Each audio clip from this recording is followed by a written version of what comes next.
Just mic'd up with Mikie Mahtook. Got the boys in. I got Lloyd. We got Mitch. We got Jackie Boyd. He tried to jump up and he might have knocked it in. Good timing. Let's go. What a start to the Monday. I mean, I'm from Lafayette. My boys will come in and say, oh, God. So me and Joe on the ground, I got Joe in the headlock. And he's sitting there, he's punching me in the stomach, like, punching me. Here, is everyone sitting around, who here thinks Chico can practice today after having 5 full beers? And he goes, Chad Jones, right? Chad's doing the team 6 minutes. For 7 minutes, right? Chad's like, no, man, I don't think Chico can practice today. And I was like, I look back, I'm like, Jesus Christ. I saw you there. You're more fucked up than me. On the spirit plane had some issues, I think. She was sleep farting. You heard her or you just thought it was her? I sat right next to her and I smelled it. Whoa. What was that? Time for the show.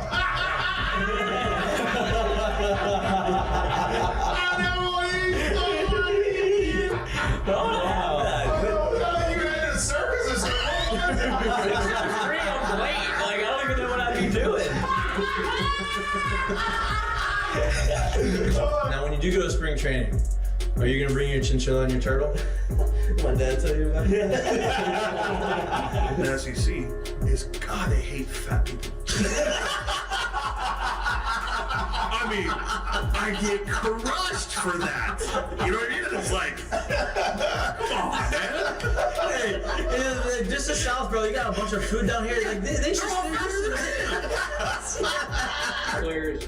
Look at Lloyd.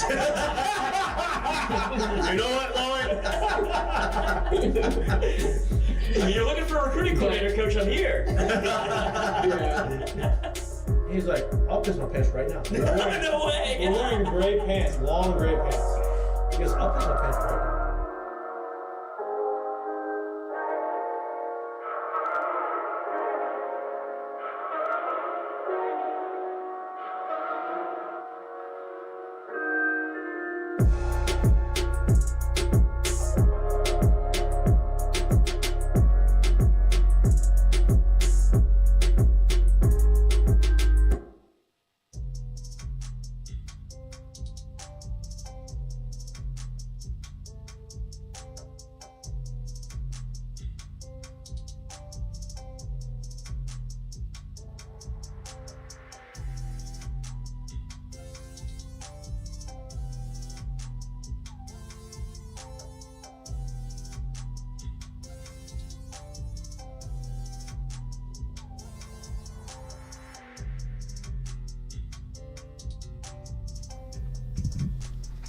Hello. Welcome back to Mic'd Up. Today is Friday, March 29th. Happy Good Friday to everybody that observes. Not Lloyd, because he is risen. He does not believe in anything good in life.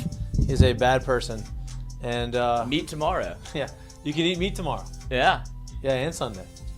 And Sunday. Sunday. It's big. This is the last we know day. how Big Fish started. This is the last day of no meat. If you are a practicing Catholic. What a sacrifice in Louisiana. Yeah. All the fried fish and fried shrimp all you could the ever get shrimp your and the greasy little hands on. Going to a little crawfish bowl after this. Oh, yeah. And then potentially going to Theo Vaughn tonight.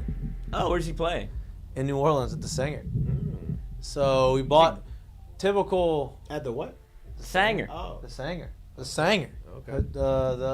New Orleans. Yeah, New Orleans. Typical Nick Poniff, our friend's fashion. Nick Poniff sends me a text with a couple other guys on it. Hey, I just got tickets to Theo Vaughn. This was probably a month and a half ago. On Good Friday, like, y'all should get it with us. It's going to be fun, whatever. Yeah, no problem. Let's do it. It sounds like a great time. I get it. Kyle gets it. My other buddy, or Nate, gets it. So we're all going. All of a sudden last week, People start dropping like flies. Nick sends us a text. Hey, sorry, can't go. Not going anymore. And then Kyle drops out. Nate's the only one still going so far. And I'm like, damn, I kind of feel bad. So, I think we're going to drive there, go to the concert, go to the show and drive back. So you're only going because you don't want to feel bad? No, I'm very, it's going to be very fun. It's just. It's one of those things that if you didn't go, okay, but if you did go, you'd be like, I'm glad I went. Right. It's just I'm going back to New Orleans Saturday. Just stay. I got Kobe. Yep, we got Kobe, and I don't want to spend the whole day in New Orleans. We don't have to be there back till like the middle of the afternoon the next Nothing day. to do there. So me and my wife will come back, and then we'll spend the night at our house, wake up, and go back to New Orleans again. and then come back. Nice little suicide. Again. Yeah. Down and back. There and back. There and back That little twice, shuttle baby. run there. There and Yeah. back twice. Trusting these But bridges an awful lot. what's that? Trusting the bridges an awful lot. Yeah. Can't pass under these. Like Can't that. pass under those. You know. Can't pass under that one. Hopefully, if someone's passed under that one, I'm going 200 miles an hour off the Okay. bridge because that's not good. Which that's wild to me that happened. But we have a great show for you this Friday, Loosey Goosey Feel Good Friday on this Good Friday. LSU baseball. Didn't feel too good. Working through some things. We are still working through some things. Listen, they played on Thursday last night, primetime, ESPN2. They did not play bad, right? They played against probably the number one pitcher taken in the draft this year in Hagen Smith, and he looked every bit as of that. They actually did some things to him that hadn't been done all year. They did. They played really well against him, right? They battled him. He struck out 10 in 6 innings, but, I mean, look, earlier in the year, he struck out 17 in 6, right? So they did some things. They scored a couple runs off of him. They had some hit. They had the most hits off of Hagen Smith of anyone this year. They gave up. He gave up 2 home runs all year. They hit 2 on him. Yep. He hadn't had a start this year with more than 3 hits given up. They had 3 in 1 inning and 4 hits overall on him against. So they did some things that hadn't been done yet. They did some things, right? Now, you wish after he had gotten out they'd have done a little bit more. They did not. Yeah. It was 3-2. It was a very close game, but you didn't have your ace on the mound against him. They did a Johnny Holstaff like we had kind of thought that they would do. Thatcher did not throw. A lot of the big guys that you would imagine were going to throw throughout the course of the weekend. Not throwing Thatcher was a big deal, I think, because now you have a guy who can give you 6 innings out of the pen, 4, 5, 6 innings, however much they need out of the pen moving forward. You did not throw your starter or your ace in Luke Holman. He is throwing tonight. Another game nationally televised on SEC Network. I guess if you have the sports package, that would be nationally televised. He is facing Mason Molina. Now, Mason Molina, you think, oh, we got rid of you got through Hagen Smith, you're good. Not necessarily. Arkansas, as we told you on Wednesday or on Tuesday, as we said, that Arkansas's pitching staff is probably one of the best, arguably one of the best in the country, if not the best in the country. You have Hagen Smith, who's going to be a top pick in the draft. Mason Molina, transfer from Texas Tech, was their ace at Texas Tech. He is the second, third guy. They flip-flopped roles. He was the Sunday guy. Taggart is now the Sunday guy. This weekend, Mason Molina is going head-to-head with Luke Holman. Mason Molina has a 2.5 ERA with really good strikeout numbers. So it's going to be a challenge. But these next 2 games are definitely winnable for LSU. We're going to talk about how we think what they need to do to win it and what we need to see more from them, right?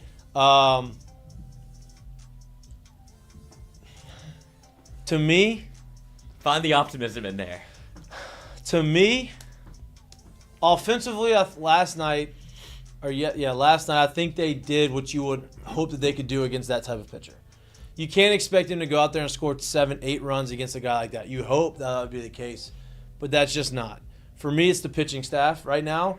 They're walking too many guys. It's not enough competitive pitches within the at-bats, right? So, like, you're seeing a lot of 2-0, 3-0, 3-1 counts where you kind of have to go and throw strikes, or you walk a guy, and then all of a sudden you have pressure put on you in the bases, and then you get to 2-0, 3-1, and you really are kind of trying to figure out where you're trying to go, and you have to find the zone, throw a strike, and you're just setting yourself up, right? You're seeing a lot of that, and we're going to talk through the rest of that through the course of this show. Majority of this show will be baseball.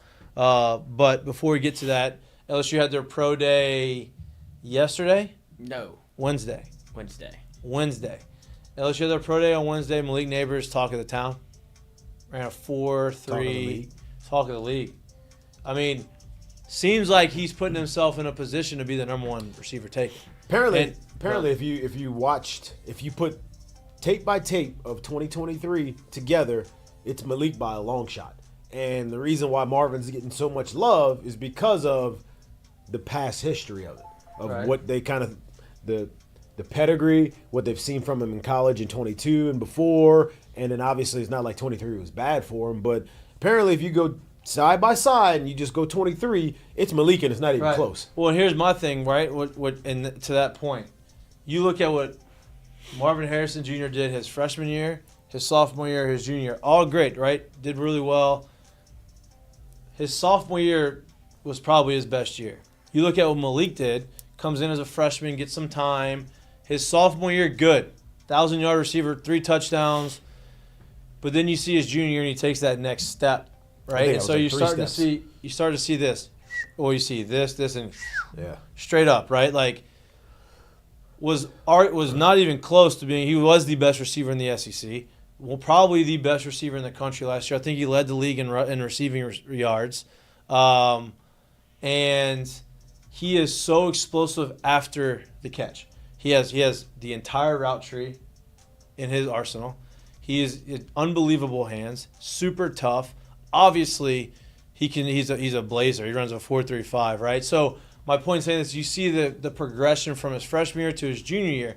I'm not saying Marvin Harrison Jr. did not progress, but what I'm saying is you see, okay, hey, this guy was good, then he was pretty good, then he was elite. And I can imagine it being, it's kind of like Justin Jefferson. Justin Jefferson kind of this way, boom.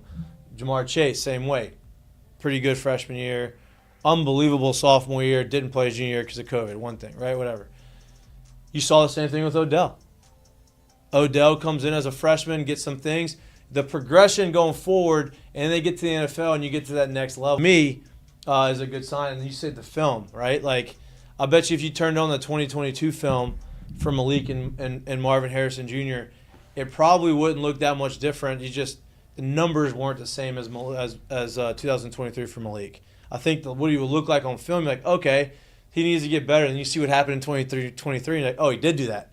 And he got better, which to me looks good to the NFL scouts, right? So we'll see. I think he should go as the number one. I mean, Brian Thomas Jr. looked great too. I mean, he was running unbelievable routes, making great catches. Can't see why he's not a top 15 pick in the draft. I think he will be within. I think everything projected is like 12 to 18. Yeah. But whoever gets Brian Thomas, it feels like kind of fell in your lap. Like, should I take him? Oh, we got probably a top 10 talent. Right. You know what I mean? Like, you got a guy who's 6'4", runs a 4.33, and can take the top of a defense and can go up and get it. Like, well, I think for him, I think the big thing for him is that it's going to help him a ton if you get 4 quarterbacks that go straight. Because then at that point, you'll basically look at it like this is where the draft has kind of started. Yeah. And so it'll be, for a good run, probably all position players. 4 straight quarterbacks go? I think it's got a chance. So who's the 4th? J.J. McCarthy, I guess. Yeah, and I just feel like with that 4 spot, I think is the Cardinals, and the 5 spot is the Chargers. And Harbaugh's just playing up that spot. The Chargers don't need a quarterback. You think the Chargers trade? No, I'm just joking. I don't think so. But I think they can literally trade that to get a lot of picks and kind of start putting stuff around this team. It would make sense for them to make the move. They just probably won't make it until draft day. But if you go 4 in a row, I think you can easily see Brian Thomas go ahead and slide in the top 15 spot because it's going to be a run on the rest of the positions at that point. Yeah, I mean, then you got all top 15 for sure. I think he's a top 10 talent. It depends on what they do with the offensive linemen and the defensive tackles and the defensive linemen, like those, and needs, right? Like what teams have what needs. It's going to be interesting, but Malik put himself in a position to be the first receiver taken, which is really good to see. Jayden threw well. That's the only thing he was going to do there. Yeah, there's a couple people that were there that said he missed some throws that you probably shouldn't miss against air, but I mean, if you see, I think that everybody kind of knows that what you see is what you get. Like, you talk about going, like, all the way up. Yeah. From what Jayden did his junior year to his senior year, I don't think there's a bigger climb from, oh, is he coming back to LSU? Cool. To, oh, he's going to win the Heisman? Right. And then you see him go out and throw against air, and it's fine. But the one thing that he still has in his back pocket, he didn't run the 40, and I think there was a Jim Nagy, who does the Reese's Senior Bowl, said that there was some personnel there that said he would run 4.38, 4.4 had he decided to run. No, I mean, I don't think. Here's the deal. People say, "Oh, why does he run?" He doesn't have to. If you want to see how fast I am, go watch the Florida game. I mean, you don't even have to watch the whole game. You just might need watch the. Yeah, you might need like 2 plays from that game. Hey, these guys that I just outran that had angles on me and they still didn't catch me, they're gonna be playing the NFL too, still chasing me. So I don't care what the number says that I run on the 40. I know what the guy reading the back of my last name on my jersey, he can't catch me. I know what he says. He says I'm fast, and that's the only thing that matters. And I think as a quarterback in the NFL, it's not so much. You don't have to have the top end speed. Yeah. Hey, can you run away from guys and can you not get hit and can you complete passes? Well, that's the question right there. So can we open up this really quickly? Of course. How do y'all think he is as a pro, Jayden? That's listen. I think that he has the ability to be elite as a pro. Now, I think he's going to have to figure out, because everybody wants to compare him to Lamar Jackson, right? Which very easy comparison, very athletic, very fast, can throw and run, all that stuff. Not as shifty. That's what I was getting to, right? Lamar Jackson's running and Jayden Daniels' running look different. Yes, 2 different styles. Lamar Jackson's shiftier, so he can get out.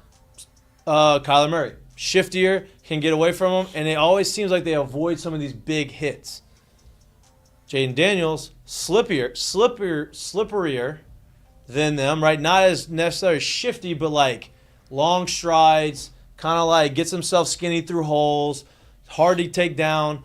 But in those situations, sometimes it's a little bit harder for him to get down and avoid the hit. So that is the only concern I would have. As a pro, I think as a thrower, I think the way the offenses are developing in the NFL, I think he's going to fit. I think he'll be a pretty good pro. So there's 2 things for me when I watch him or when I think about him is people keep harping on the size and saying that he's whatever his weight is and this and that. And like the frame is thin, so I understand that.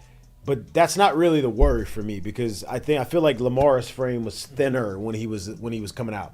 So you could have said the same thing. Lamar not thin no right? more, though. Now he's gotten bigger. He has gotten it. Still, the game looks a lot easier to him now, which is annoying. Yeah. But, yes. But when I watch Jayden play, like, it's not really the frame that concerns me. It's the amount of times I feel like he got hit hard in college. Like, when he was trying to make plays and didn't necessarily – he wasn't as slippery as we needed him to be, right?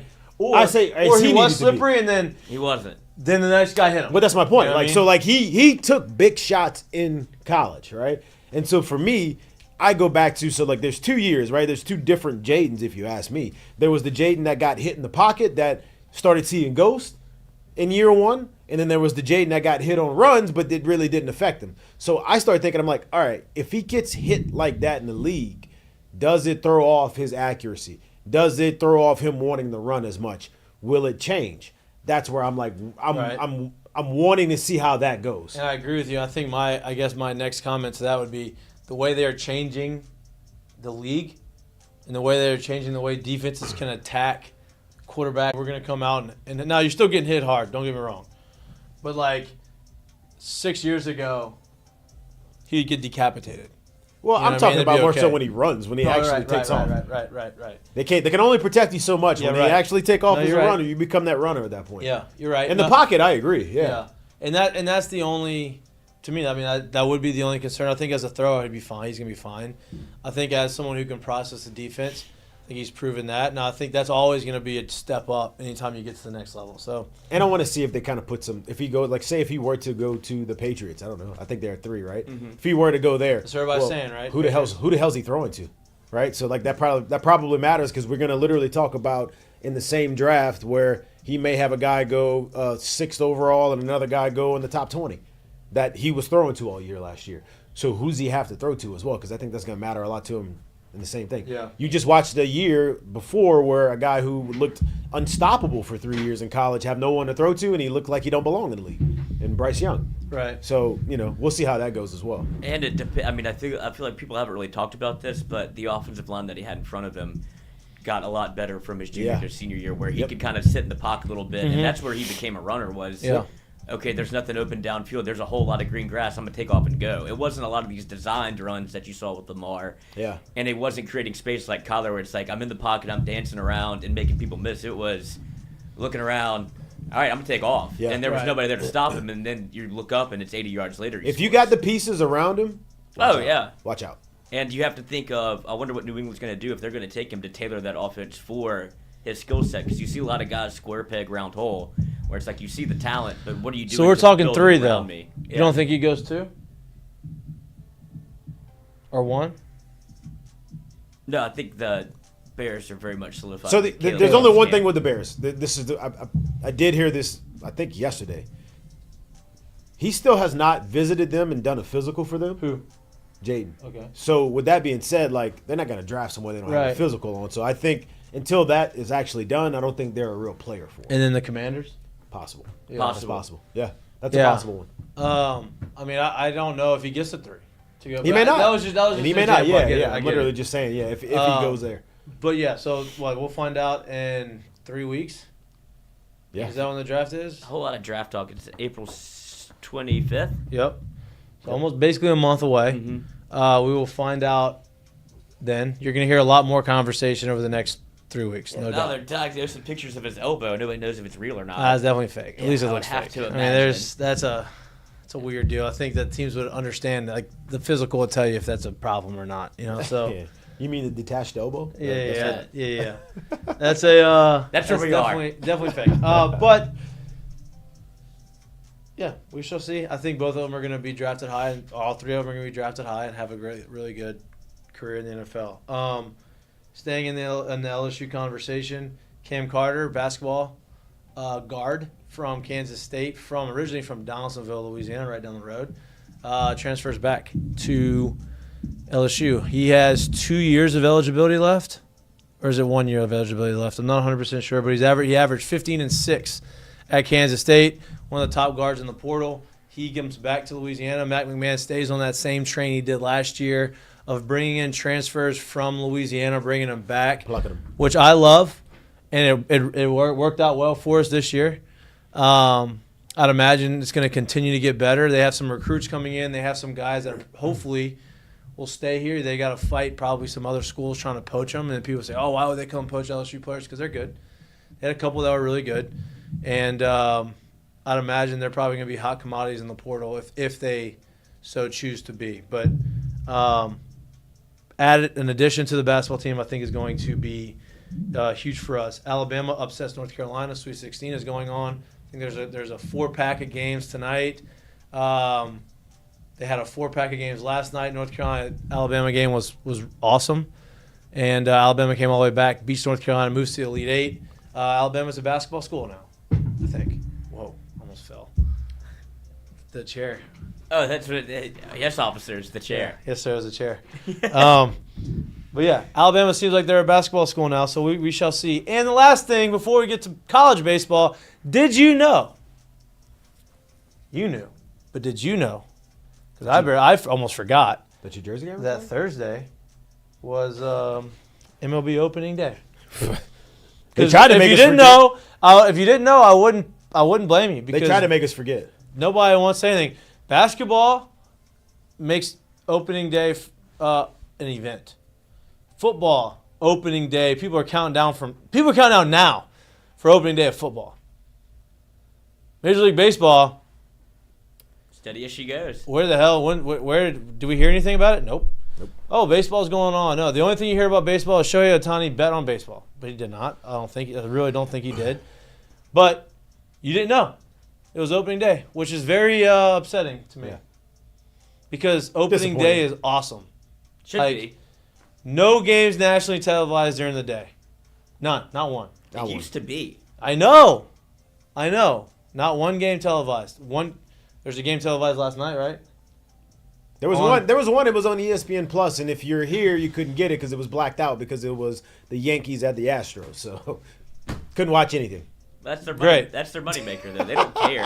I know they don't. That's the problem, though. If you want to make, I don't care if you don't care, right? I don't care if you're not making a ton of money off of it. If you want to make your sport popular again, you have got to make it accessible to the fans and to young generation. young generation is not going to be able to see it. They're not going to go and pay for all this other stuff. Nope. Like, make it easy for them. Nope. They don't want to do it. But Didn't see the need to do something like that. Wasn't a necessity. Wasn't not something in the that budget, was. apparently. Yeah, nope. Not in the budget. Because I would say that Not good for the bottom line. opening day is probably the biggest day in Major League Baseball until you get to I guess the All-Star break, and then you start getting into October. Opening day. If you're on the All-Star team, Yeah. and then maybe a Talking about, playoff like, game. What usually gets publicized would be opening day. Playoffs. And then I would say like the All-Star break, you start to see like some fanfare and like they do the home run derby and people tune in for that. And then October. Right. And Maybe the end of the first one. Maybe the end of September. The teams Wild are like card. trying to find the wild card, but that's October. Exactly. And that is how many. Even months at that away? point, it's like 5 different teams. So it's a long time away. What is it? It's the fourth. 6 months 6 away. months away. We'll check in then. Embarrassing. I hate it. Hate that.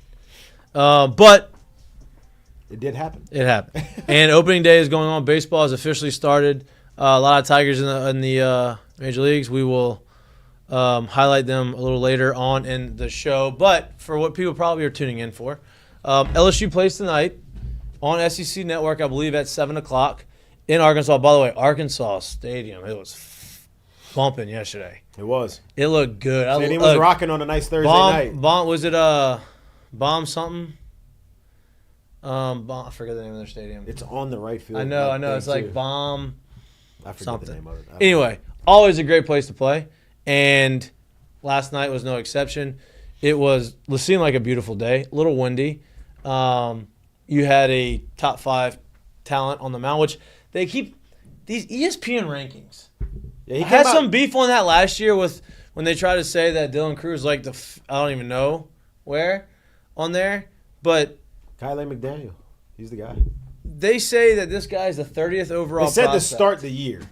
That's where it said. Okay. Yeah. Okay. Which I'd still kind of find that a little high. But that's Okay, that's but what not- it was. not It was anymore. to start the year. Not Not anymore. anymore. Not anymore. If the draft happened last night, he's a top 10 guy. No doubt. Right? He looked every bit of that. I mean, he was throwing up to 98 with a electric fastball. His slider is filthy. He was And throwing that changeup a little bit Yep, there too. yep, and his changeup looked good. He had total control of the zone. He knew exactly what he wanted to do. He was setting guys up, and I was like, this guy is the real deal. LSU did a really good job battling him and trying their best to keep it competitive, and they did. Back-to-back home runs. He came out the game, I think, with a 3-2 lead, and they ended up extending that lead to making it 7-3 with a 3-run home run in the bottom of the 8th. But all in all, LSU didn't play terrible. There are some concerns I had of last night. Before we start previewing this next game, my issues with the team last night. Arkansas continued to put pressure on them throughout the game, right? You had guys on base constantly, and a lot of that had to do with LSU not being able to control the strike zone. Walking guys, not having – there's too many non-competitive at-bats from the pitching side, right? These guys are coming up there and, you know, they get ahead in the count 3-0, and maybe you get a strike and then you walk. Or, you know, you have just pitches that are nowhere close where these guys have no chance of swinging. And that's my biggest issue because you put pressure and then all of a sudden, one swing of the bat in the bottom 8th, 3-run homer, game over.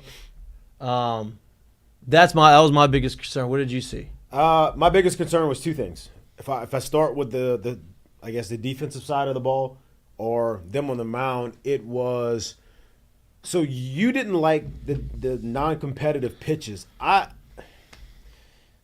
didn't think that they were that bad. I thought where I didn't like was 2 things. There was times in the game where they continually wouldn't throw strikes early in counts, whether they were close, whatever you want to call them or not. But there has to be more of an emphasis on getting ahead early in counts. That way you can actually expand the zone. Then when they gotten opportunities to expand the zone, i.e. I think the single up the middle that put it to 4-2, and then obviously the 0-2 homer that happened where these pitchers are just – the single up the middle was an 0-2 – I think it was a 2-strike hanging breaking ball just – kind of out of half of the plate, but it's hanging, it's up. It gave him a chance to put bat on it. Single up the middle. The 3-run homer late in the game was an 0-2, 90-mile-an-hour fastball right over the middle of the plate to a lefty, righty to lefty. Like, I'd rather you throw that pitch off the backstop than throwing it right over the middle of the plate right there, right? So it's like when we're getting in spots to actually bury guys, that's when we're hanging pitches right over the middle of the plate for them to be hit. And I don't think they did a good job of putting away guys when they had the opportunity to do it. Now, on the other side, offensively, I thought they swung the bat good early, and I thought they did a damn good job against Hagen, he's a handful, man. Like, the guy's 6'8", he throws from, he got a bastard slider, he gets up to 98, he's mixed in a changeup as well. Like, he is a dude on the mound. And they did things to him yesterday that had not been done to him all year. Right. When you finally got a chance to run him out of the game, that has to be the go time. That has to be the time when you scratch across another 1 to 2 to 3. That has to be the time where you put more pressure on him than you were putting on him before. And it went the opposite way a little bit. And that's my problem right there. And I think if they can find a way to start getting over that hump, where realistically I can keep saying, hey, the back half of the season is when the offense is coming. The back half of the season ain't that damn far away. It's close. Right. So it's about time for that to start kicking up. Yeah. That's one. And if I say, hey, the arms need to kind of be the ones carrying it, okay, well, that means we no longer need to be like hanging on to what we did pre-conference. It's those guys now are in a spot now where when we get guys down, we start putting them away. When we're up in the head and we're in the early in the count, we need to start getting ahead and not pitching from behind and hanging pitches when we finally get to spots where we need put-out pitches. Pitchers have to figure out a way. It's not gonna be perfect. And when it's not perfect, we've got to figure out a way to get out of it, right?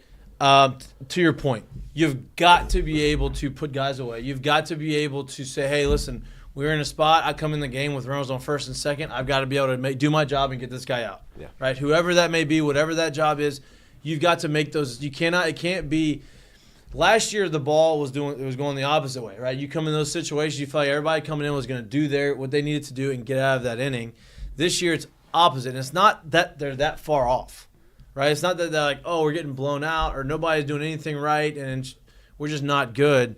That's not the case.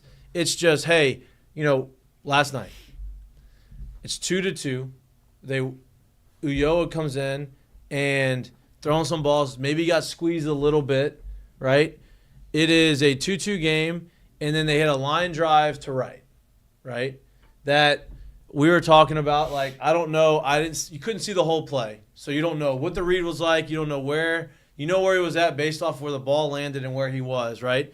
But, like, you want either that play to be made or you need a better pitch to be had, right? Now it's 3-2. You get out of that inning, and then you go in. You say someone comes in out the bullpen, Cam Johnson. This after Fidel gave up a home run, also. But the home run's gonna happen, right? Yeah, that's what I'm saying. Solo shot, yeah. Which again, if I remember correctly, if you go back, I'm pretty sure it was a 2-strike pitch, and there was a heater that was kind of left up in the zone. Yeah, gets hit out. Right, and like solo homer, that happens, right? I can get on and. Let me rewind.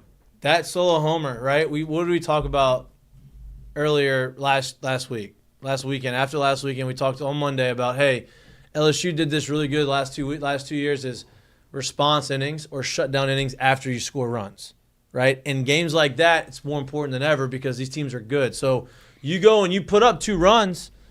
Arkansas is up 1-0. You go and you have a big inning. You got back-to-back home runs. Right, off their ace. Now you're up 2-1. You know you're not going to score a bunch of runs. That's when you say, okay, clean inning. Let's go and shut this guy down and get back into the dugout and carry this momentum. And we haven't been able to do that so far this year. Not saying we're incapable. We haven't done it yet. And so, to me, that's where you see the difference. So the next inning comes in, home run, tie game. Now it's 2-2.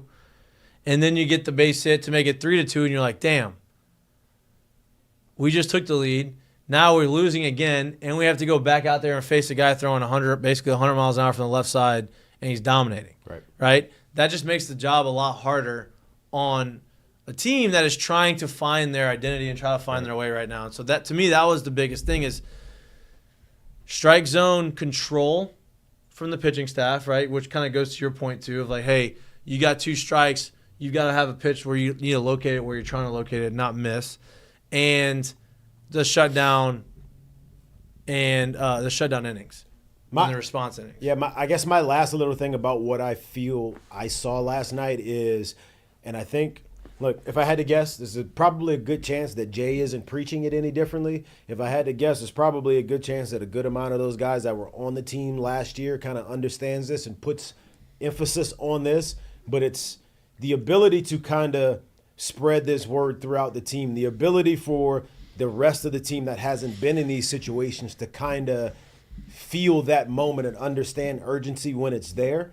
And for now, the team to start playing like that all the time, that's that little bit of experience.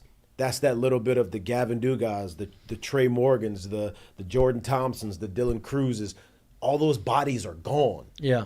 Right? They had that experience. They understood that before those moments happened. And these guys are having to kind of learn that on the run right now. And I think once they can kind of start getting that message through them and those guys, they can start feeling that a little bit quicker, is when you start seeing them get to the hump on the other side of it. Like, I respect the hell out of Pearson. I think he's a good ball player. I love watching him play. He's a professional at bat. He can play everywhere. But I think, I'm just guessing, even based off of where he was playing, especially at what time it was in the game, I think it was the third or fourth inning, that ball that gets hit to right field with 2 outs, with runners on first and second, I got to see you try to end the inning right there. And if you don't, 1 run scores, you're close enough, there's probably a good chance the second run doesn't score, right? If you're able to get up, either keep it in front of you by diving, or you're able to get up and get to it in time, there's probably a good chance the second run doesn't score. But I got to see an effort there. You get what I'm saying? Like, I can't have that ball just fall in front of you and you play it that safely. You're not going to beat guys like Hagen Smith like that. Right. You have to be able to get out of innings like that. And that's that little bit of, hey, if we can get to the other side of it, which I know we can. We watched him do it last year. We watched him damn near run through the wall and make a play in Omaha last year. I know it's there. You get what I'm saying? It's like, so I see those things and I'm like, if we could just get to the other side of feeling that real urgency and getting to that point, that's when I think this team starts to run. You just don't want that to happen. It's also a momentum shifter, right? Yeah. That ends the inning, right? Yep. You go make a diving catch to end that. Now all of a sudden it's still a tie game. You keep the momentum, and you come back into the dugout with all that momentum. Yep. You just scored 2 off their starter, their ace. You just had your pitcher was in trouble, and you go make this catch. Now you get to come back here and let's keep this thing rolling, right? Which, listen, it's not easy play. No, it's not easy. You know, nope, it's not like all. it's like a routine play that he messed Not at all. up, right? I want to make that clear. It's just those little things that we did that happened last year haven't happened I won't even say, yet. but they're not even like they're necessary and they're huge plays. Right. They just have to happen. And guess what? I can guarantee you right now, if they go on and win that game, nobody would be talking about that play still. But it's a huge play that has to happen for you to be able to get to the other side of being able to swing things and get things going. It just is. Yep. It would have, if anybody would have recognized it, imagine it had been like Jay with the magic moment that early in the game. Yeah, Like, exactly. But the common fan shifters- won't turn back to the third or fourth inning and be like, that's one of the reasons why we won it. Yeah. And I think from what you're saying, like, you kind of have to, when you're on the field, recognize the moment, recognize the momentum that you can steal back. Because to play it the way as conservatively as he did, it's like, okay, we're going to score 5 or 6 runs. Like, going against probably the first pitcher taken in You the had draft, that you have to go luxury. steal. And you had that luxury but you last gotta year. steal out. Right, You don't exactly. have that this year. Right, and a game like that where you've already touched him up for 2, that might be all you get. Yeah. Go try and steal an out real quick and get back to the dugout Yeah. because you don't know who's coming in for LSU. 100%. Right. And when a lot of people said that they were kind of waving the white flag early, the guys that you pitched competed their ass off. Yeah. No white flag was being waved. No. Right? Like, That just was a because- grow-up game for them. No doubt. And just because you didn't start your ace on a Thursday, right, doesn't mean you're waving the white flag. You were obviously not going to start. Chestnut checkers. Well, yeah, but you weren't going to, even if it was Friday, Saturday, Sunday, that Sunday game you weren't starting Thatcher. You made that clear, right? So they basically just moved that Sunday game, which isn't on Sunday, to Thursday and say, we're going to keep our other 2 starters the same. 3, really. I mean, You kind of have Thatcher still out there. oh, yeah, So right. you never know. Like, just Right. in the case that it's not Holman's best start, in the case that it's not Yeah, you have a Gage's guy. best start, you have another guy who has 6 in him, No doubt. ready to go. No doubt. And so you just keep Holman on his schedule. Everybody's like, well, Hagen Smith threw Thursday last week and Thursday this week. So he already jumped ahead of schedule earlier last week. So he's on 7 days rest or 6 days rest, right, for this game. So normal for him. And I'm okay with the decision. If you were waving the white flag, you wouldn't have had a chance to win that game. I'm okay with the decision, too, in the case of this. Is like, all right, one, we're playing a day early, so you've already mentioned that part. But if we're also looking at, hey, we're going into a series where, let's be honest, we're not. This LSU team is not playing to just kind of make it to the postseason, right? Like their goals were and still are to win the league. So if that's the case, we have to be able to find a way to win series, right? If I'm gonna try to find a way to win a series, it's a good chance. It's just a good chance that if we're gonna go on the road at a top 2 or 3 in every poll ranked Arkansas and beat them against what's arguably the nation's best pitcher right now, it's probably not gonna be on Thursday night. So let's try to beat him for sure on Friday, Saturday. So we're not waiving anything on Thursday, but I want to make sure I get out of here with 2. And why? Well, because I'm already 2-4 in the league. Yeah. Right? I can't walk out of here 2-7 in the league. I probably shouldn't. I probably want to walk out of here better than 3-6 in the league. I need to win this series. So where is my best chance to win this series? Let's stack it up on Friday, Saturday. It's like back in the day, Skip used to sometimes pitches ace on Sundays.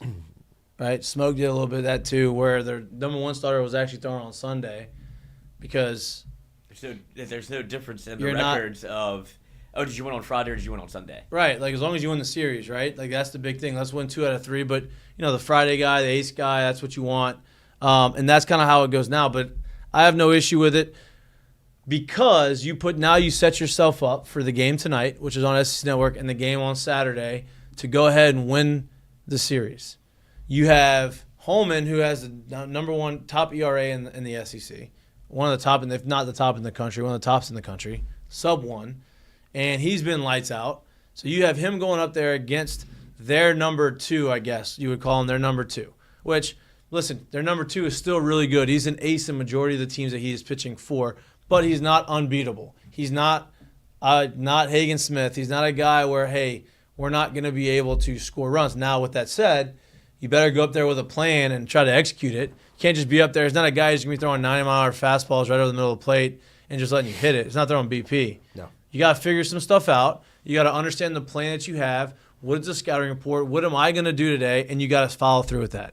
To me, that is the biggest thing that we haven't really done offensively is they haven't been able to string together hits or good at-bats after good at-bats after good at-bats and feel like you're putting a ton of pressure on the starter. At least not for 9. Well, you said on the starter, too. I feel like they haven't been able to do it for 9. I feel like you haven't seen a complete ball game out of this lineup against quality arms yet, and that's where they need to start growing. I think that's where a lot of the consternation comes from whenever Will McIntyre comes in. You're like, all right, you got Hagen Smith out the game at a judicious amount of time where you feel like, okay, you wrestled the grizzly bear and you didn't absolutely lose. Like, you're going back to your corner, all right, we can still square up again. McIntyre comes in and he gets 8 he gets 8 punchies. That's where I think a lot of the consternation comes from with LSU. It's like, all right, you got if all this was made up to beat Hagen Smith and you actually went toe-to-toe with him and you're still in the fight, you can't strike out 8 more times against a reliever. Hey. I know he's good, but I don't think he had 8 strikeout stuff. I'm 100% with you. And even if he did, quote-unquote, there's a good chance that if you got 8 strikeout stuff or that you're that good of a reliever in college, you're probably not relieving, you're probably starting, right? So with that being said, it's like when you get that guy, that Hagen Smith out of there, it's not big sigh, let your guard down, now we go. It's strap it on even tighter, and you make sure that they know that he should have never gotten off the mound. And that's what they were not able to do last night. Had a little help from the umpire. That was not the reason. That guy stole some strikes. Well, LSU lost. He was allowing the catcher to manipulate the zone. Strike. He was doing a little league frame too, like where he was like snapping it way back, and it's just like the guy was calling strikes on pitches that were borderline. Yeah. Not the reason LSU lost, but didn't help. Did not help the strikeout numbers because some of those pitches were on 2 strikes, and some of those pitches were, maybe you had to chase something because he had called it before, and you have 2 strikes on you. But to your point, what? To your point, having 8 strikeouts from that guy. I mean, they struck out 18 times. 19 times as a team. How many outs are there? This guy as a reliever, you usually don't get to face a reliever multiple times in a game. You got to face this guy multiple times. He threw 4 innings. No, 3 innings, basically. Hagen struck you out 10 times. You're like, all right, like we got him out of here. He still had a good amount of strikeouts. We should be good. the rest of the relievers almost did the same thing. Right, and this guy was spinning it, and he was spinning it, and he was spinning it, and you knew what he was going to what he was going to do, and you just weren't able to make the adjustment to it, and that's hard. I get it, but we've got to start seeing them make those adjustments offensively for them to take that next step. Now, let's move to this game. Right, Holman versus Molina. Okay, what do you want to see, Jay, from this game to make you feel like, all right, like early on, let's go first 3 innings. What do you want to see early on in the game to make you feel like, all right, this team's kind of made, kind of some strides going into this second game? I really want to see the lineup off to a fast start. Like yesterday, and I get it, it's Hagen Smith, right? Yesterday he was able to kind of do what he wanted that first time through the lineup, and they weren't really able to put any resistance, any pressure on him. I want to say Tommy probably had one of the only really good at-bats against him. The line drive that he hit to right field that ended an inning, I believe. It took him a while to kind of figure some stuff out with Hagen and get to him a little bit. I would like to see, because I truly think the only way they really have a chance at winning this series is to get Molina off the mound as soon as possible. It means you got to get into that pen early this game, and you got to get at him early and often. That way, when they get to tomorrow, it's the rest of the pen that they have to throw, but outside of the starter. I want to see this lineup kind of get to them early and make them have to play from behind, because I really don't believe in Arkansas's lineup at all. I don't think that they're good, right? So make them have to play from behind, and I want to see Holman do what Holman has done out pretty much every start except for one this year. Go out there and dominate, really, really, really extend this outing. That way you give LSU every possible bullet that they can use in the end of the game, maybe when they have to come in this game, and obviously tomorrow as well. I like to see Holman go 7 today, right? I would like to see him get deep in the game and dominate. But lineup-wise, I want to see these guys get grimy, right? Like, I want to see them force Molina out of the zone. Like, hey, I'm going to come in here, and this is where we got. You can throw this ball anywhere over this plate. I'm hammering it, right? And if I'm not on you, I'm going to make you work and to get me out. No easy outs. Get grimy. Get real gritty with these at-bats. Force him out the zone and frustrate him. That's what I want to see. And that happens early in the game, right? First couple, 2-3 innings, these guys, the whole lineup, your first time through a lineup, you start seeing this team really foul some stuff off and make them throw 6, 7, 8 pitches in that bat.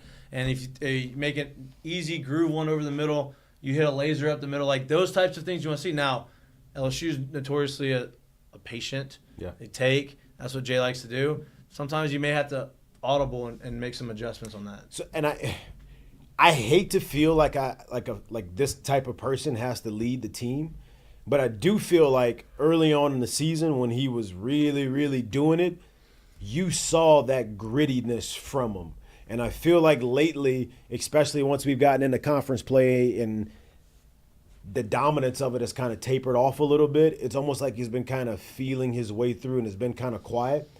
But I need to see Milam start playing with that attitude again, that gritty, small guy, I'm going to take everything from you, a little attitude, a little pissed off, a little piss and vinegar in him. Like, I need to see him getting back to that, and I hate to feel like I'm putting the pressure of this team goes as the freshman goes.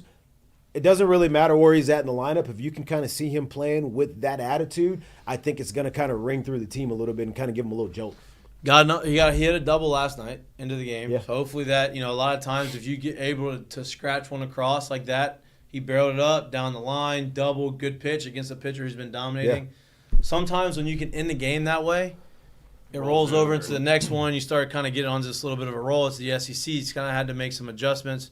So maybe that was he made a really nice play in the infield that obviously there was no play to be made on it, but kept it in the infield, made a really good play. It's just, to your point, yes, you want to see him go. I need to see top of the lineup. Yeah, well, I need to see the veteran guys. Like, I need to see, like Braswell got a hit yesterday, but I need to see, like, hey, no 3 pitch at-bats. Like, no, hey, here's a slider, go sit down. I need to see that from him and Pearson and some of these guys that have been – and Bingham. Now, Bingham got on base a couple times yesterday, but I need to see these things where these guys are constantly on base or making things happen offensively, and then I need to see the freshmen take over because I think the freshmen are super talented. But to me, you say you don't want to make it go as the freshmen go, which I agree. I need to see Milan play well, but it goes as the veterans. But that's also why I said too when you asked about it first. I said that I need to see him off to a fast start. So if it just so happens that Milam's at the top of the lineup, then he's a part of that. But if not, I need to see the top of the lineup really get this thing going. I need to see the pressure be put on him from the start. And I'm not questioning anything from Jay. He's done a great job. Part of me thinks that there's a lot of guys to play. Sometimes trying to play everybody and make everybody happy makes nobody happy. I don't think he's trying to make people happy. I know, but he's trying to find something, right? I get it. Maybe pick 10 guys, 11 guys. I do that. I'm so glad you mentioned that because I do think, like, yes, you can mix people in and whatever it needs to be, but like last year, they had a ton of dudes. Like they had dudes, but they had 9 to 10 that you were pretty sure you were going to see in the lineup, and maybe 2 or 3 others who you were pretty sure were going to come off the bench. Right, but those are older veteran guys. I know, and I get it. I guess helps. The reason why I'm saying it is because I know he's trying to figure out who and where and when and how and all of this, but all of that is when it goes on for so long. To some point, I'm not even saying we're to that point yet, but to some point, no one actually gets in a rhythm and gets going. Right, and it's hard to get going when you don't know how you're going to get going. And I know Jay knows these things. It's not anything I'm telling him, but he's like, oh, man, I never thought about that. But it's like at some point you got to kind of find, like you said, that 10 to 12 to 13 that these are the ones I'm rolling with. These are the ones that's coming off, and this is how we got to go. And you don't want to say nobody has an opportunity because that's not the case either. But you're going to have to earn your opportunity in another way. Maybe you get a spot start in a midweek game and you look really good, and all of a sudden it starts to build and you get more opportunity after that. I don't know what that is. I mean, I have gone through similar things in my professional life of trying to come off the bench or getting a start, not getting a hit, getting benched for 3 games, getting a start, not getting a hit, getting benched. And it was like, that's stressful, dude. Like, if you don't go out there and hey, if I don't get a couple hits today, I ain't playing tomorrow. Like, you don't get to play in that loose, free, carefree mind. And in a perfect world, obviously everybody would get the opportunity to play every day. It doesn't work that way. I know what Jay's trying to do. He's trying to find the spark, but maybe give a couple of these guys an opportunity. If you think Larson's the guy that you want, or Fry, and you want in the lineup every day, let's let those guys. And I understand the Fry thing too, because Travinsky's going to DH when he's not catching. Each caught on Friday. Yeah. Fry's going to DH. You know what I mean? So I get all of that, and you want the other catchers to catch. So he's trying to maneuver that. And but if you want Fry, you want Larson, you want Brown in the lineup, put him in the lineup, and let's give him like 2 weeks. The other part of it works. Yeah, dude. The other part of it is too. Is like, let's be honest. I'll address the elephant in the room, if you will. Is like I said, to start the year, their first goal was to win an SEC championship, right? You know it is. There's no way it's not. Well, if you're in danger of getting swept this weekend. Getting swept this weekend puts you at 7 losses on the year. Good chance in the league. There's a good chance that whoever wins this league is probably going to have 9 to 10, maybe even less losses, right? So you're looking at having to go, 18-3 the rest of conference to be even in that realm of being. Is that really going to happen? I don't think so. So you need these wins to keep you alive in that. And I guess as the season goes, you unfold and you are where you are, but I know that's on his mind. And when you think about the big picture of it, is if we really want a chance to do it, we got to steal some games here this weekend. Just simple as that. Lloyd, what do you want? What is your concern, or what do you want to see today? Oh no, I'm kind of right where y'all are because of the lineup and how many times it's shifted. I understand he's looking for a spark, but I just don't know where you're going to find it outside of what you saw yesterday. It feels like that's what the team is offensively is contingent on. It is Tommy White hit me a homer. And it is right now. Can you run into one? And Jared Jones, can you run into one? And that's really where the offense is coming from. Right. I don't know what they do offensively because Fry has been put at the top of the lineup. He struggled. Milam has been better when you put him down the lineup. Bingham doesn't hit for extra base hits unless it's a homer. Like he's run into 5 this year? And that's good, but you don't see anybody putting anything in the gap or anything like that where you're constantly putting pressure. It's either walk or single, infield single. And like you said, when there's a lot of guys that you want to play, but he's doing that because nobody's stepped up when they've gotten an opportunity. Right. So he's continually putting it, like he's continually rolling the lineup No doubt. over. Like, okay, who wants to do it? Because No I don't have doubt. a guy that solidified himself. Like, even Look. Fry at the top of the lineup is, 0 for 8 with 2 walks? Yeah, and look, he's hit a couple balls hard, so like he's not. Sometimes results aren't the answer, right? Like, but I if think you that's look- what he's looking for at this for point. sure. Well, yeah, in a sense, but he's looking at the way they approach the results. Yeah. Right. So like, hey, maybe Fry went into the game. He said, okay, you got a couple walks, you've had some good at bats, you had that ball up the middle where the second baseman dove for it and caught it, forced him out at Barreled. second base, right? Like you're doing some things. All right, we're gonna keep giving you some shots because you're not.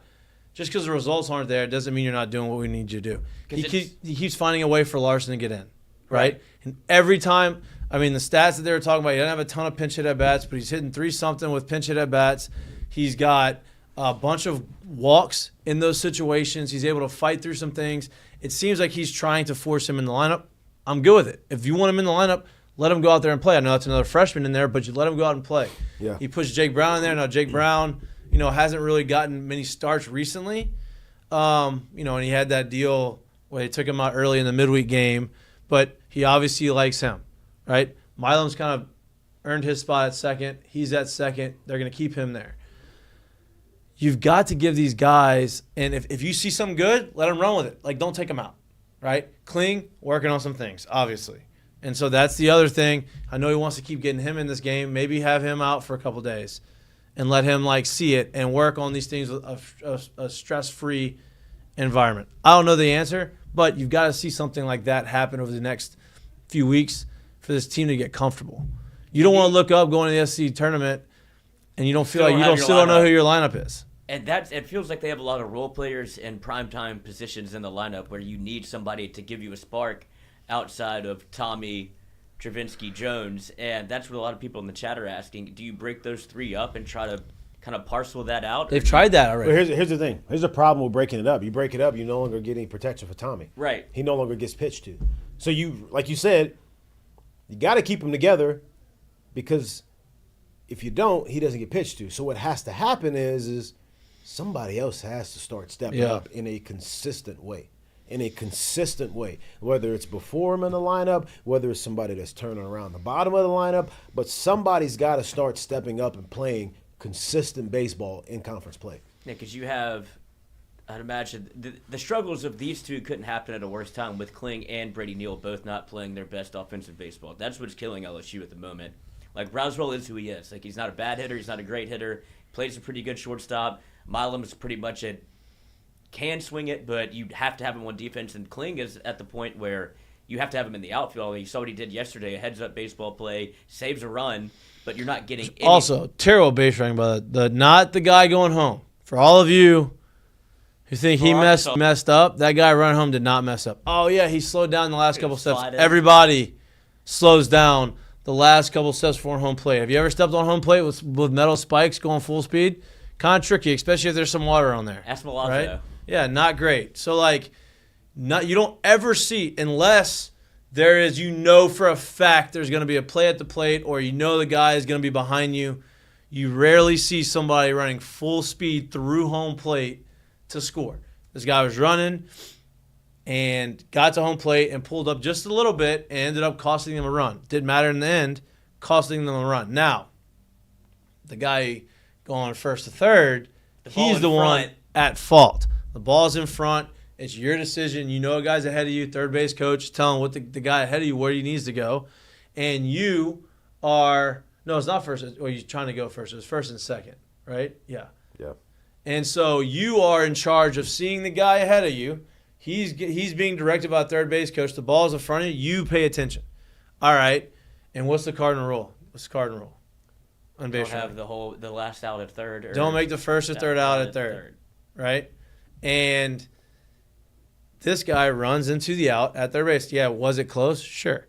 But if you're going to go first or third in that situation, you better be 100% sure that you're going to be able to get there. So to me, that was the mistake. But go. I didn't mean to cut you off. Oh, no, that's pretty much where I wanted to end it because of the way Paxton Kling has played defense. That's where you see the difference of the outfield where he's a difference maker. But you need somebody at the plate, and he just hasn't figured it out yet. And that's why you get to the points in the lineup where you can almost go, that's an out. That's an out. Like if you just go through the lineup, you're like 1 for 3 maybe. Yeah, there's been 3 guys That's it. They all bat back to back to back. Once you get done with the meat of the order, you feel like if you're on the other side, you can take a breath. Like Broswell hit a single, Milam might single. Now you got first and second. Turn the lineup up to who? Right. Milam had a stretch this year where you thought, okay, you count on him. Pearson's had a stretch this year. Like every time he's in the line, every time you feel like he's gonna have a good at bat, but it hadn't been consistent. Right. They're not at that point right now. Everybody goes through the valleys. It's tough when the whole lineup's going through the valley at the same time, except for 3 guys. That's what LSU is. Yep. Until they change it. I'm not saying it's not. Well, it's not fixable. Well, that's where you get it. That's what other people are. You're starting to see other people play, whether it be Larson, whether it be Fry, whether it be, insert name of like you're Jake Brown. You're trying to find a guy that, okay, consistently we can expect X from him, and can help, as opposed to, all right, Paxton Kling, let's get back out there, and hopefully you'll grind through it, and we'll see a breakthrough during a game. Yeah. Like you would want to be able to insert him and not think about it. Yep. And LSU just doesn't have those guys at this moment. And for everything that they threw this weekend, or that they threw yesterday, like pitching-wise, all of those guys are role players that played above their level of expectation. Yep. And that's how you stayed close to the game. You didn't throw Ackenhausen. You didn't throw. You didn't throw Ack. You throw the one guy that you would think that is kind of built for the moment, Gavitt Guidry, is the one that gave up the one that cost you the game, essentially. Yeah, and so you still have those big arms. You still have a lot left to throw. Helmer's look good too. Right. You have a lot in the bullpen to come out there and support. You have Holman and you have Gage Jump, your top 2 starters left to pitch. I like their chances tonight, and I like their chances on Saturday. Like, with those 2 on the mound, you're able to beat everybody. Offensively, you've got to score enough runs. So here's my question to you before we get to the segments. For LSU to win, they have to do – or if you look up tomorrow and you look at the headline, LSU won, that means they did what in this game? They scored 7 runs, 7 or more. Okay. They need it. Seriously. Okay. I don't feel. How? I don't feel. You asked to win what they no, need. Right, I'm telling you what they need. No, I'm with you. What do you mean how? You score. You get across and you score. Yeah, but like how are you getting them? Like, are they like? Is it the homer? I guess it doesn't really matter. Doesn't really matter, right? Like if they're able to walk and somebody hits a 3-run and another 3, it doesn't really matter. They need to score 7+ because I don't think that Arkansas's offense is good enough to consistently put up 7, 8, 9. Like, and I get it. They put up the 7 runs last night. I'm not hearing that. I don't think that they're going to go back out there and do it again. I don't think that they'll put up 7, 8, 9, 10. I would bet a lot of money that they don't do that. So you put up 7+, I think you beat them. Listen, I'm with you. I think if you score 6, 7 runs like you saw last Friday, or was it 5-1? No, it was 6-1 last Friday when Holman pitched, right? Holman's not going to give up a whole ton of runs. He's going to hopefully get you deep into games. He's done that for majority of the year. 6. Yeah, 6 runs I think is good. 6, 7 runs. I'm not gonna saying 6 because you said 7. 6 or 7 runs, I think is good. For me, the bullpen comes in and throws a lot of strikes, and the bullpen does not walk guys. Does not have long innings. That if I look up tomorrow, I see tomorrow they won this game 6-1 or 7-1 or 7-2. It's because the bullpen came in whenever the starter got out. And they did their job. And they said, hey, we have you lefties coming in to face the lefty. You got the lefty out. They don't walk a lot of guys, and they don't give up free passes. That's how I think they win. We've all heard it. I've been talking about our bullpen and what needed to happen or what I thought they were or what I think of them for a while already this year. After seeing Arkansas swing it for the first time last night, I'm off the bullpen. I really do think, hey, if you go out there and do what you need to do offensively against whoever they throw out there, you don't have to outscore them. Like, they're not going to score. Right. They're not that kind of team offensively. So you go out there and beat them on offense and you win that. No doubt. Even more reason for the pitchers not to fucking walk them. Yeah. You know? Like, they're not really going to – they're not – I'm seriously they're not scary hitters. They're really not. You go to Florida, you feel like, damn, if I throw a ball over the plate, this ball is getting hit over the fence. They don't have that. This team. They don't have anyone walking up to the plate with gaudy numbers. Nobody they don't has have double-digit homers on their There's team. no one that looks scary at the plate. Like they just don't have that. You took their best bullet yesterday. Yeah. And so yes. And it took them to hit an 0-2 90-mile-an-hour fastball out to put the game away. Yeah. Like don't don't make their life easy. Don't make it hard. Yeah. Don't walk them. Don't give them free passes. And then tell me if they score. Hey, if you don't walk those guys yesterday, that's 4 less runs you give up. Think about that. 2 walks on the homer, You had a walk. You walked guys in. Carousel. So that's 3 guys. That's 3 runs strictly off the walks that scored, right? Solo homer, and the other would have been a solo homer. You know what I mean? Like the guy who scored on the base hit walk. Like can't walk him. Yep. Just can't do it. That's what I have to see. Lloyd? What to see, and I feel like this is entirely plausible. I think that like everything that you highlighted with the Arkansas lineup is what I felt going into yesterday. Like if you can keep it close, even against a guy like Hagen Smith, where that should give you, I know they probably don't feel it, but that should give you confidence going into Saturday, where it's, okay, we took their best bullet and we were a couple of swings away from winning this baseball game. We're never out of it. Right. And then if you can you need some consistency out of the lineup. I don't know if you can find that in one game, but you need somebody other than your big 3 to step up. Like you need your role players to play a role that's not defensively. And I think if LSU can do that, I'm interested to see who they put behind the plate. Like I think from what you saw yesterday, I don't know if it's going to be the same home plate umpire, but the amount of strikes he was able to steal on Arkansas' side, where it was like, that's not close. Like that's the thing that Milazzo does well. Like he's able to frame it up and steal strikes, and I think that's something that LSU might have to look at. If you're going to play a defensive game like that, then it starts there, where if you can steal strikes and you're able to get people out without having to play defense and make it a quick inning, and then you can go on the offense, because Milazzo hasn't hit poorly. Like I know it's not the big bopper that you want, but he's done things consistently where he's batting over 350 and getting on base. Like I'm cool with that. Here's my thing too, and I guess maybe you can call it pushback, but maybe it's not so much pushback. I just keep thinking about how poorly pitches were executed by us when we were in spots to put them away, and you keep talking about the strikes that were stolen. Yeah, they might have been stolen, but they were also put in a spot where it made the umpire have to make a call. We put 0-2 pitches that were 90 right down the middle of the plate or way off the plate. We threw 0-2 sliders hanging up in the zone that were able to get bats on. That's the difference. You start executing pitches and you put them in spots where the umpire has to make a decision. I think all 3 of our catchers are good enough to catch balls, receive balls, and make them look like strikes. I just don't think we did that when we got to those spots.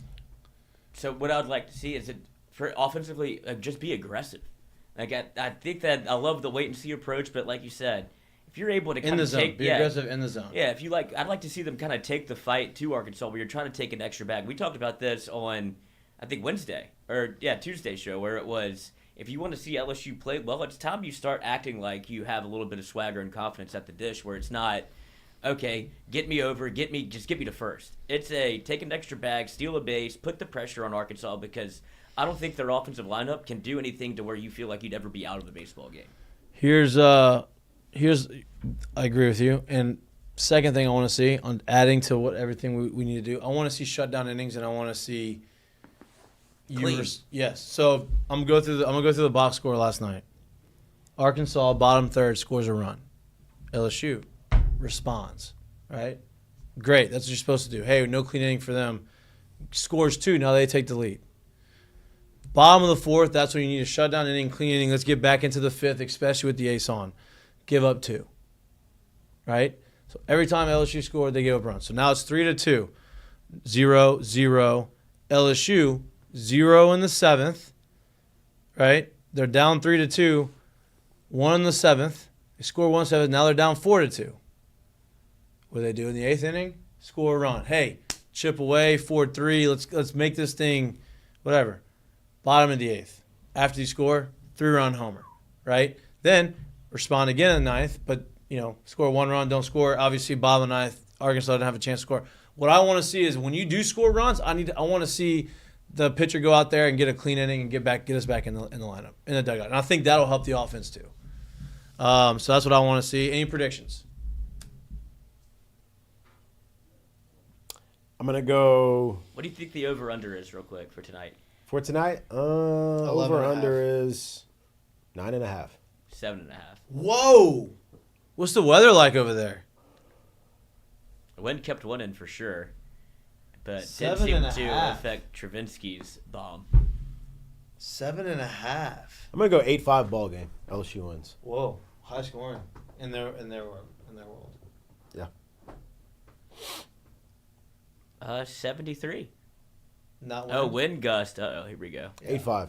South-southwest, 15 miles an hour. Wind gusts up to 24. You keep the score. Yeah. If LSU can't put up 5+ in this game, you get them a little too comfortable. in their home environment and Yeah. a little too like they already like to play games at their home environment, I don't think you win that game. 8-5 ball game. You got to win. That's the thing. Can't let them hang around at home. If you're going to have an opportunity to score some runs early, score some runs early. Do the right things, little things. The right base running. Don't make any base running mistakes. Make the right moves on the bases, right? Make every play you need to make in the field. Doesn't have to be extraordinary plays. Just make every single play you need to make and make one or two game-changing plays. A game-changing play last night would have been the diving catch, right? One of the game-changing plays was throwing the guy out at third. Made one of them, didn't make the other one. Make a couple of these big plays, keep the momentum running. That's what I want to see. You say 8-5. What do you say? 7.5 is the over/under. Yeah, go ahead. I'd like to see LSU score more. 4-1. I'm gonna say 5-2. No, 5-3. Tigers win. 5-3. Tigers win. I mean, I gotta say that. I mean, they gotta win. You know what I mean? Feels like backs are getting. It's not a do or die, but you like to see them. If they win this one, I have a lot of confidence in them winning tomorrow. Because it does feel like for tomorrow, Gage Jump and Ackenhausen have been kind of tied at the hip for what you're getting lefty both sides. Yeah. And Gage, they're still kind of watching the pitch count where he's not gone overly extended into baseball games. Ackenhausen can get you through a long relief. So this might be a Luke Holman, Thatcher Hurd game. Yep. Because you want to use him. Yep. Oh, yeah. He's going to throw this weekend. And Cam looked good for the spot that you put him in. That was a big thing, right? I know. He's growing. He's growing. That's it. He's getting better. Like, he walked two guys. People aren't happy about that, but he's been throwing way better since that first outing. Yeah. Don't be surprised if you – go ahead. Okay. KP, Kyle Peterson on the broadcast made a really good point. Hey, Jay Johnson went out to him and, he's leaving him in. Yeah, he should. He hasn't pitched in this environment ever. This is the best environment outside of playing at home that you're going to play in. And you walk two guys, bases loaded, they are attacking you. Find a way to get out of it. Yeah. Find a way. And what did he do? Threw the nastiest slider he threw in a full count, in a full count pitch with the bases loaded in the right situation, struck him out, right? Like, that's a growing moment. I would imagine he's going to pitch even better because of that. Yeah. Right? And so, you have guys. I think, you said Gage and Ackenhausen have been attached to the hip. I think there's a good chance you see Ack tonight. I think there's a better chance you also see Cade Anderson tonight. Mm-hmm. I thought he was going to find his way in the rotation this week. That didn't happen. He threw. And I think it's because it wasn't a Sunday game. Maybe so, yeah. Maybe so. know? But I think don't be surprised if you see him out the pen tonight. Yeah. I think you see next time there's a Friday, Saturday, Sunday series, which I guess would be – isn't it next weekend? Probably so. Yeah, I think it goes back to your regular – I think it's next weekend. I think you see Cade Anderson start on Sunday. Yeah. So I'm with you. All right, so 5-3. What'd you say? 4-1. 4-1. You said 8-5. Tigers win all around. Okay. I like it. I don't think we need to do any lines. We're strictly just all about the dubs today. I knew you were going to say that. All about the dubs today. Let's get to the seggies. What you got? The mistake of the day is brought to you by our friends at Doe's Meat Place. Doe's Meat Place. Burger. Tamale. My mistake of the day. Oh, we got some info in here. Okay, mistake of the day is if it couldn't get worse in Oakland, whether it be going through the trials and tribulations with the citizens of Oakland that are trying to keep the baseball team, couldn't keep the baseball team. They're moving to Las Vegas with no stadium.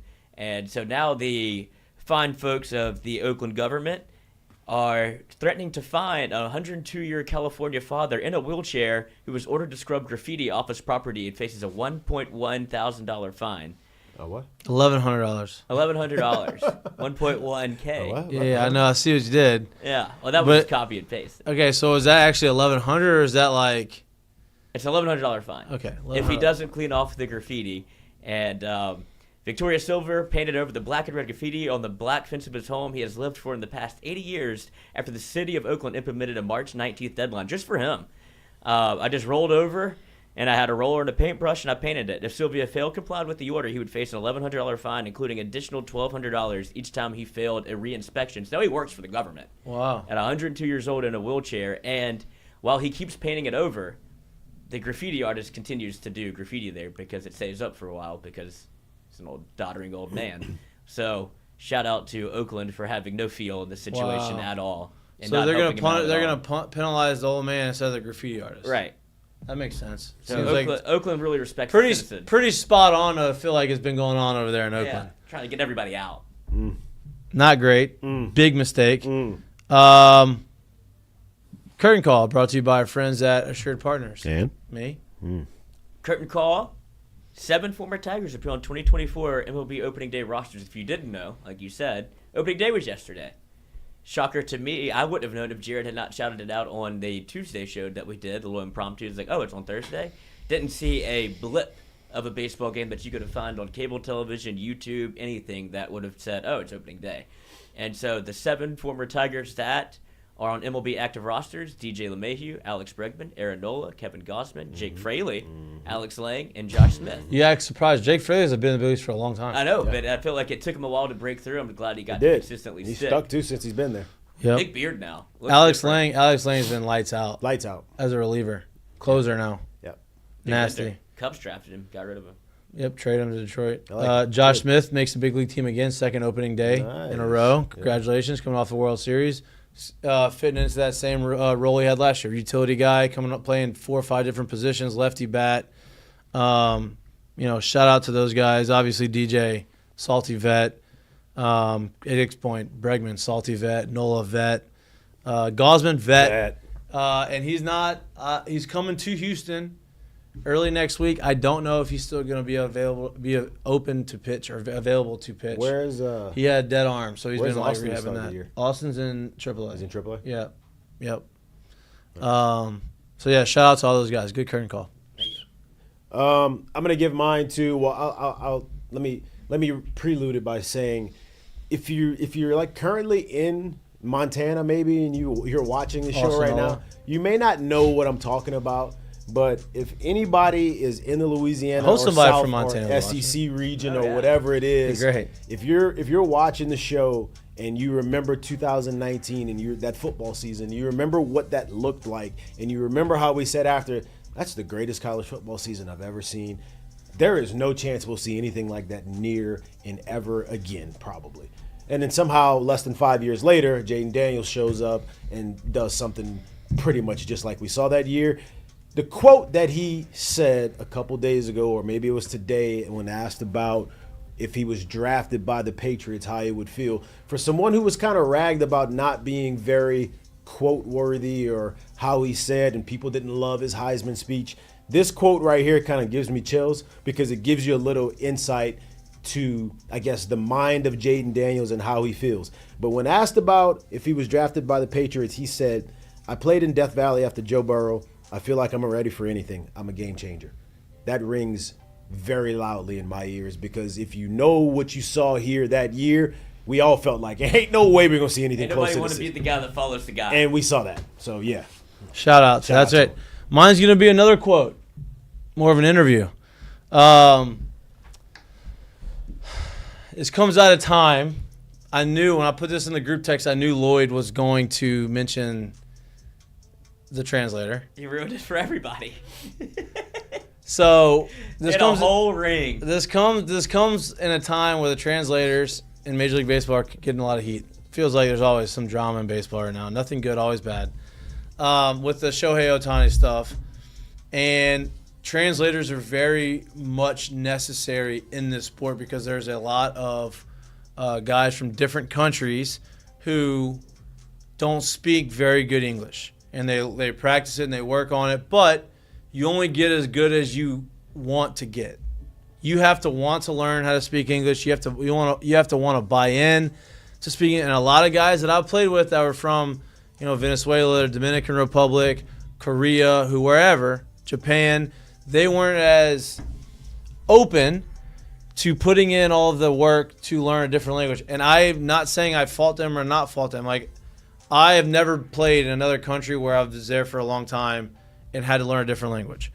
And so I know it's hard, especially English, because they have a bunch of dumb, they didn't do it the right way, I feel like. But you see a lot of these foreign guys not putting in a lot of effort to learn how to speak it. They learn some stuff throughout the locker room, whatever. No? What do you mean you know? Yeah. They learn certain things, and they may know more. They just don't have a lot of confidence to speak. right? Because it's not their first language. Ellie De La Cruz, and I know a lot of guys will probably know who this guy is if you follow baseball at all. He lit the baseball world on fire, I think, early last year. Was it last year? 6'7", plays for Cincinnati, hits the ball a mile, and hard as can be, super athletic. A young, budding star in Major League Baseball. Has the right mindset on this whole thing, and this is an interview, and I thought it was pretty awesome. Can you play it? Yeah, can you play it? Yeah, it feels like you said, it comes at a time where, all right, I don't know how much is going on in the translator game, but now is a good time for me to put my best foot forward. Maybe you'll learn a little. That's what Lloyd thinks. It doesn't take. Yeah, I wish you could learn. I wish you could learn a new language in a month. Rosetta Stone. Yeah, I wish. But it feels like a lot of these translators are getting outed as like, I don't know. No, just turn the subtitles on and turn the volume off on the TV. That's how you learn. Now you guys understand. Yeah.